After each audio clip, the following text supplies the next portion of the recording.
The blanket. Petey had not really believed that Dad would be doing it, sending Granddad away. Away was what they called it. Not until now could he believe it of Dad. But there was the blanket that Dad had bought for him, and in the morning he would be going away. And this was the last evening that they would have together.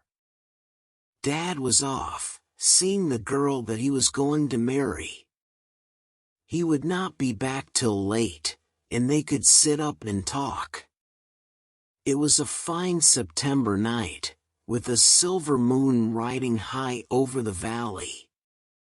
When they had washed up the supper dishes, they went out on the porch of the hut, the old man and the little boy, taking their chairs. "I will get my fiddle," said the old man, "and play you some of the old tunes." But instead of the fiddle he brought out the blanket. It was a double blanket, red, with black stripes.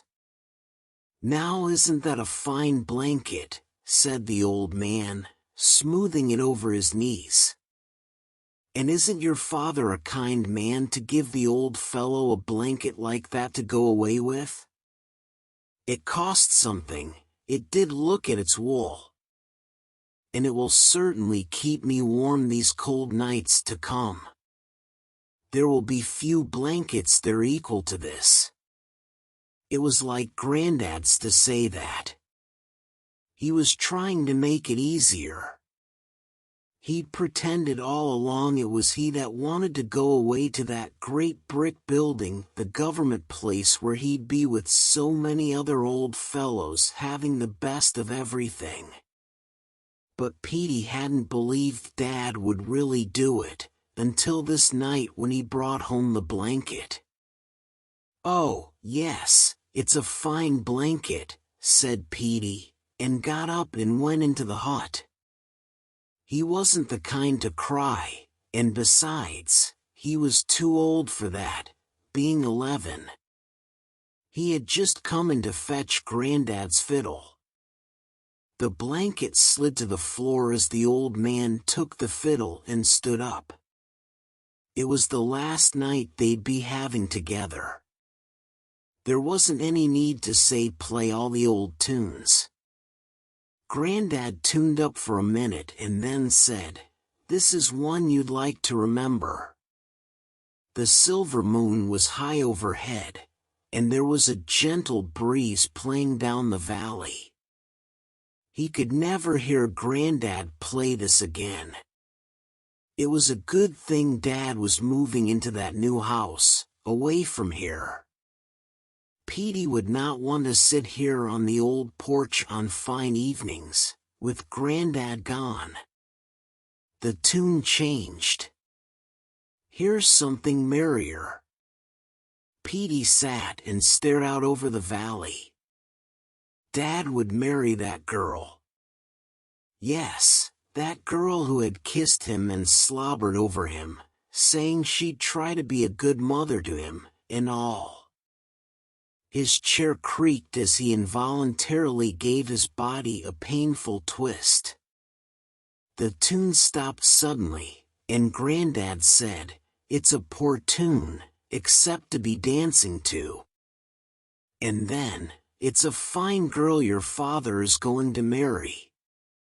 He'll feel young again, with a pretty wife like that. And what would an old fellow like me do around the house? Getting in the way, an old nuisance, what with my talk of aches and pains.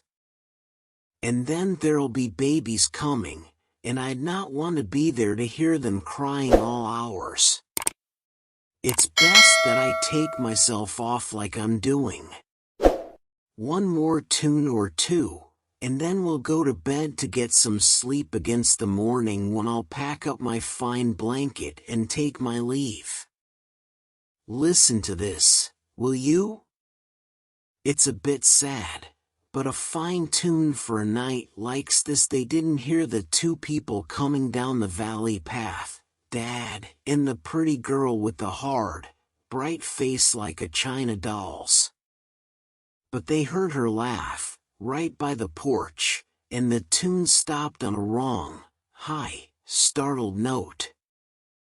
Dad didn't say anything, but the girl came forward and spoke to Granddad prettily.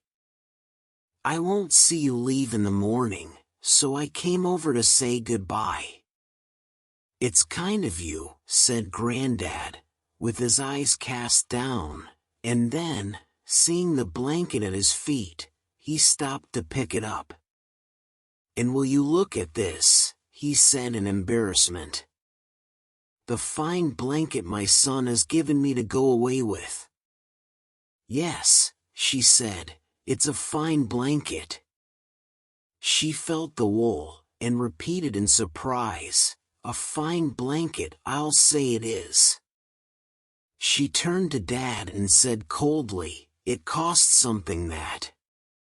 He cleared his throat, and said defensively, "I wanted him to have the best." The girl stood there, still intent on the blanket. "It's double too," she said reproachfully to Dad. "Yes," said Granddad, "it's double, a fine blanket for an old fellow to go away with." The boy went suddenly into the hut. He was looking for something. He could hear that girl criticizing Dad, and Dad becoming angry in his slow way.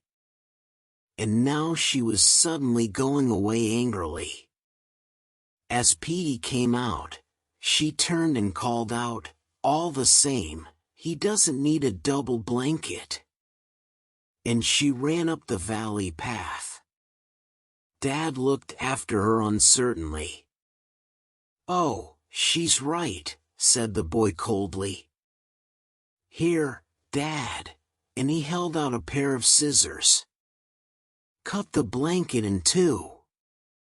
Both of them stared at the boy surprised. "Cut it in two, I tell you, Dad," he cried out.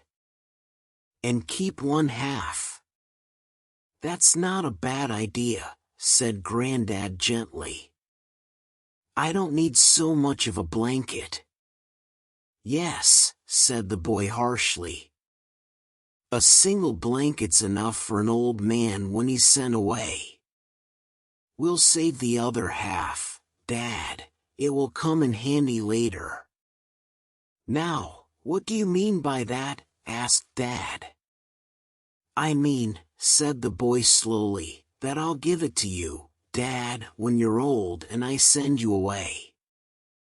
There was silence, and then Dad went over to Granddad and stood before him, not speaking. But Granddad understood, for he put out his hand and laid it on Dad's shoulder. Petey was watching them, and he heard Granddad whisper, "It's all right, son, I know you didn't mean it." But it didn't matter, because they were all three crying together.